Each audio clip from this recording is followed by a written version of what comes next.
Welcome to our channel. Today, we are diving deep into a subject that is frequently misunderstood by society at large, the psychology of sports avoidance.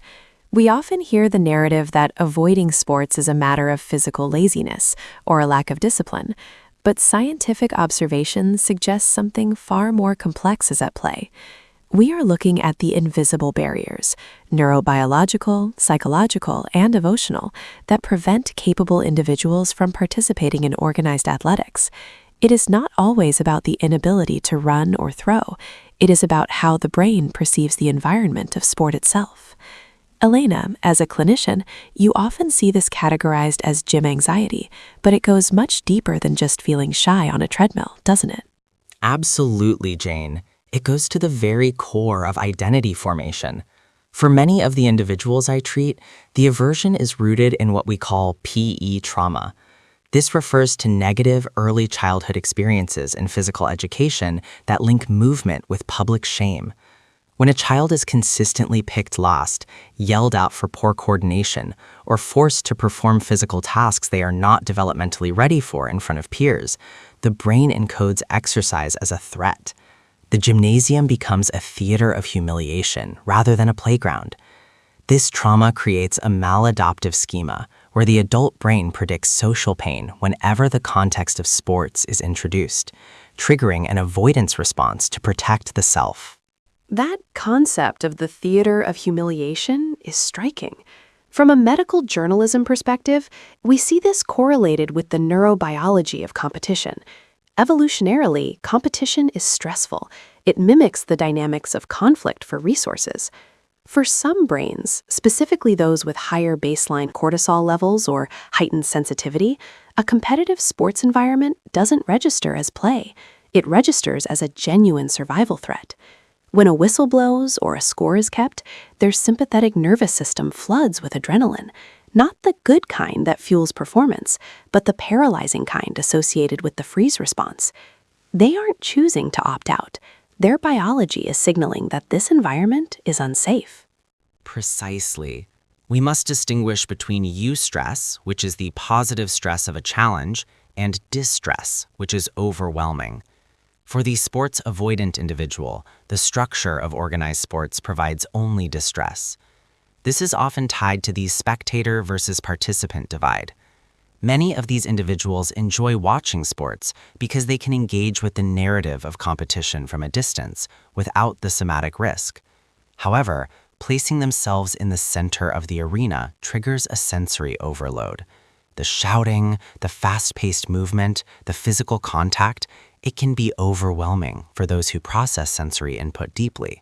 It creates a state of hyperarousal that makes coordinated movement nearly impossible. This sensory overload connects directly to the concept of physical self-efficacy.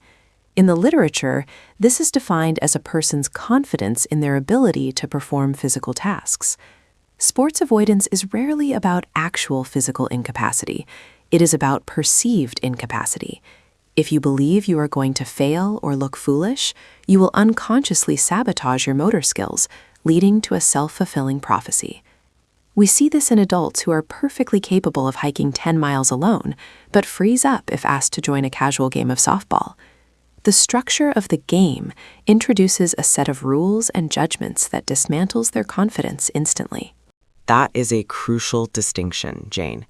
It brings us to the toxic role of social comparison theory in athletic settings. In a gym class or a sports team, performance is rarely private.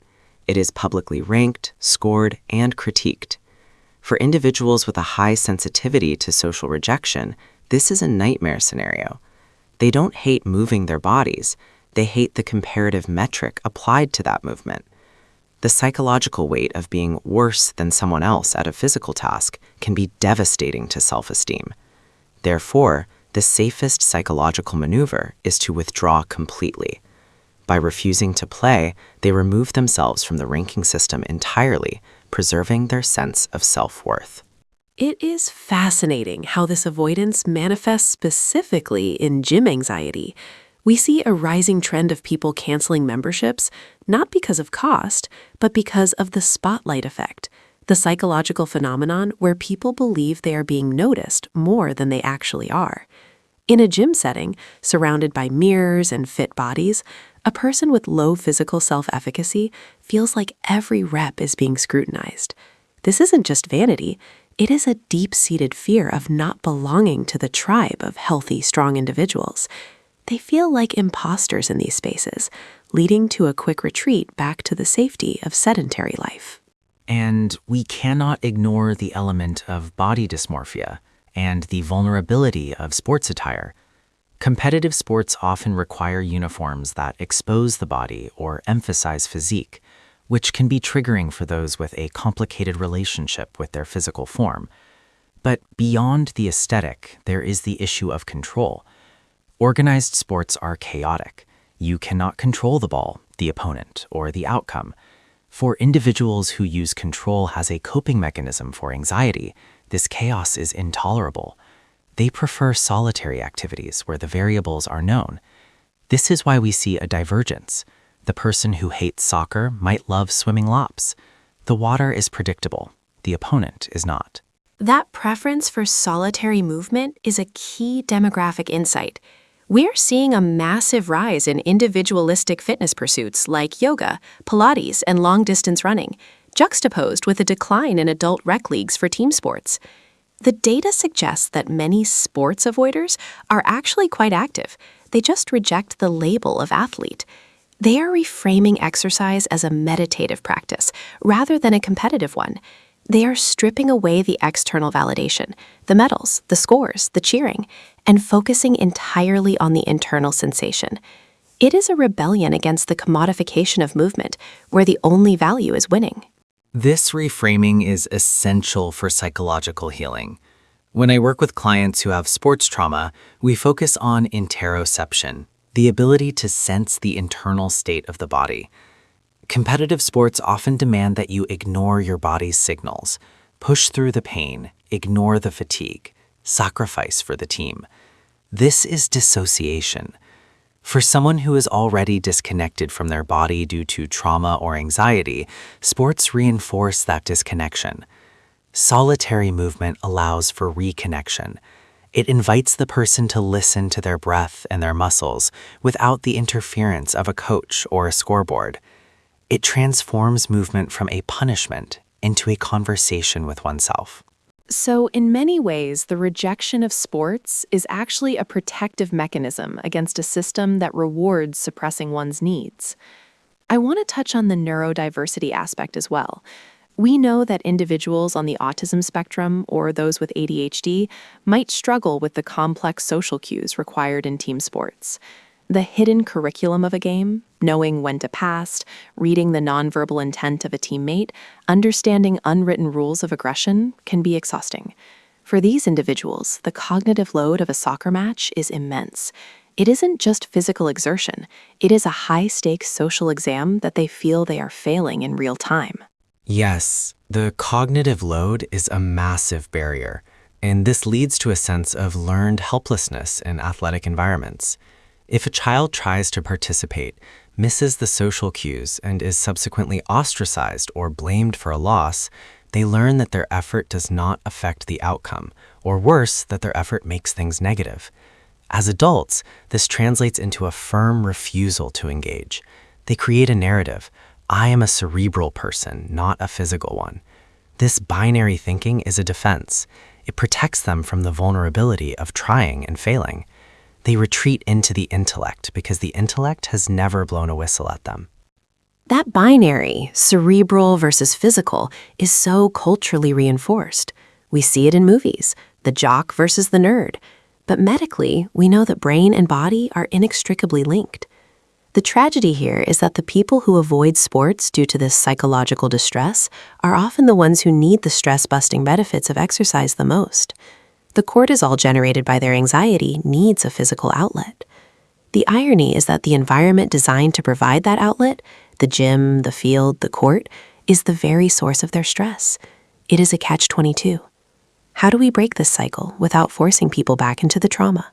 We break it by redefining the goal. We must stop calling it sports and start calling it somatic regulation or simply movement. The goal shouldn't be performance, skill acquisition, or winning. The goal should be the discharge of energy. I encourage my clients to engage in anti-sports. Dance in the kitchen where no one can see you. Punch a pillow. Run just to feel the wind, not to beat a time.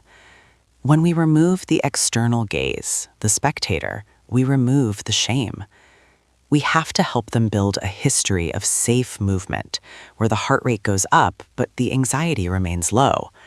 It is about decoupling the physiological sensation of exertion from the psychological sensation of panic. This aligns with the joy of movement theory. Research shows that rhythmic, non-competitive movement releases opioids and endocannabinoids differently than high-stress competitive bursts. It seems that for the sports avoidant, the path forward is rhythmic and repetitive: walking, rowing, cycling. These activities allow the brain to enter a flow state.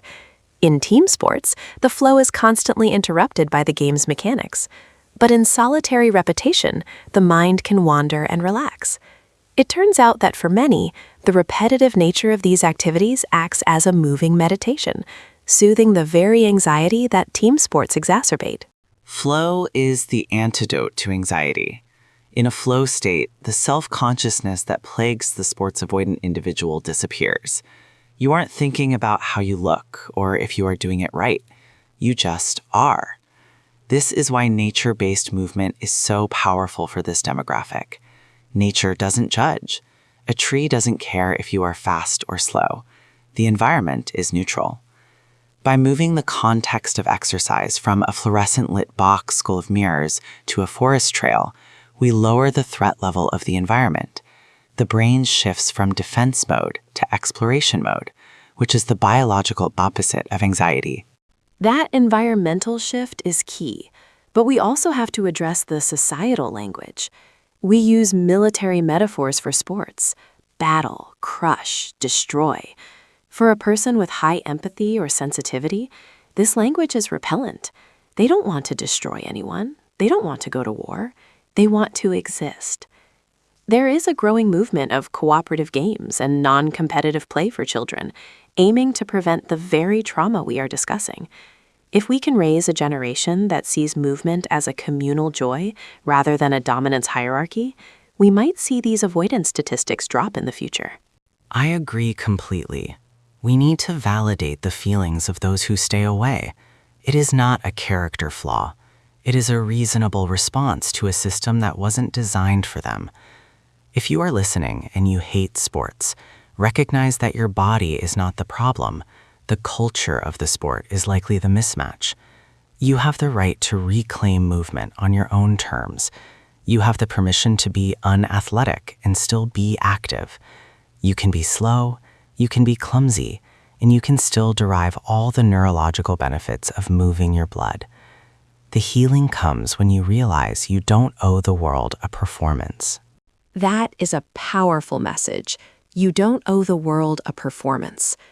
As we wrap up this psychological investigation, it is clear that the divide between the jock and the avoider is not about muscle mass, but about the nervous system's history with safety and threat. If we want a healthier society, we need to broaden the definition of what it means to be active. We need to celebrate the walkers, the bedroom dancers, and the solitary hikers just as much as the quarterbacks. Health is not a trophy to be won. It is a state of being to be maintained. Ideally, we move toward a future where movement is viewed as a form of self-care, like brushing your teeth, rather than a test of worthiness. If you have stayed away from sports, know that your protection mechanisms served you well when you were vulnerable. But now, as an adult, you can gently negotiate new terms. You can move for the sake of your own mind, in private, in peace. Thank you for joining us for this deep dive into the psychology of why we stay away. Be kind to your mind, and the body will follow.